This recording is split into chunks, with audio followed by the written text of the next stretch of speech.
It's your favorite South Florida realtor, Lucy Castores, talking about the difference between the 2008 housing market and the housing market of today.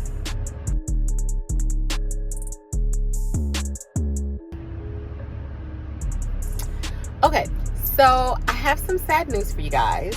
The housing market of 2008 is not the housing market that we're going to have today or for the foreseeable future. I'm sorry. Now, let me put out a disclaimer. I don't have a crystal ball. I'm not Nostradamus, and I cannot predict the future. I am not God. I am not all-knowing. Nonetheless, there are some key indicators of the 2008 housing market to today. The first and probably one of the most important things is the loan requirements of today are very much more stringent than the ones of 2008. And what I mean by that, there are certain restrictions, there are certain markers that you have to have in order to secure your loan. Whereas in 2008, it was very easy to get a loan. It was so easy. You just had to say, hey, this is what I make. And they put stated income. And then you are off to get whatever house you wanted, they would approve you for. And this was even for people who really could not afford these homes, essentially. And they put them in these homes with these outrageous interest rates. And it just became a problem. Then they would take those loans, put them in a package, and sell them to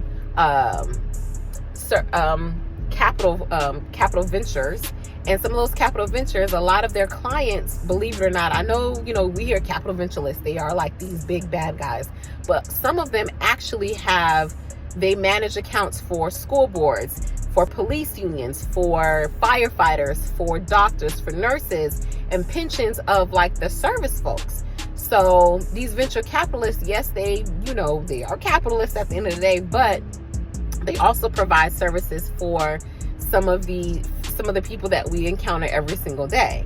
And those loans were sold to those venture capitalists. So the same people who couldn't afford to purchase these homes, then their stuff got sold into the stock market.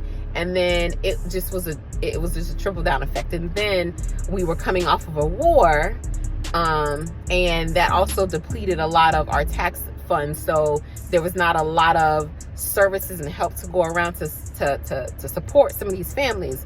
So we had these tsunami of all kinds of things after war, bubble loans. We had those bubble loans being turned into stocks, and then those stocks being purchased by everyday people. So it was just a whole mess. And then the housing market exploded.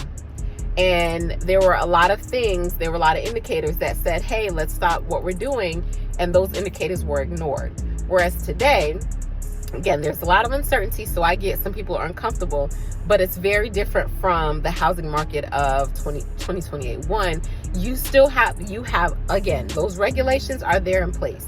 You have wires, you have all of these things to make sure you are who you say you are. You make what you say you make. And if you do, and your debt to income ratio, if it's over a certain point, then no, that is not, it's not going to cut it. They will not even give you a loan. I know this because I've had clients who actually make pretty decent money, but it wasn't enough to get them the house that they wanted. So you either had to get a co-signer or they had to increase their income one way or the other.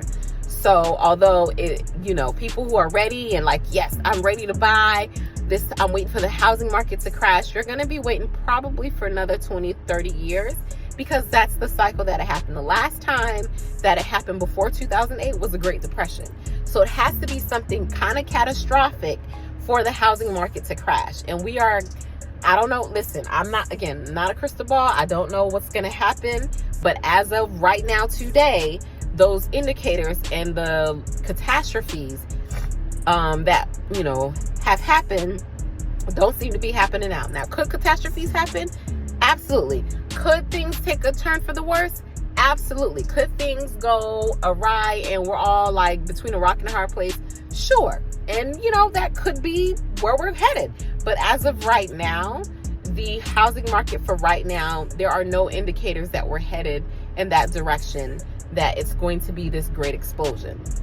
And if it is, either way, good housing market, bad housing market, I got you.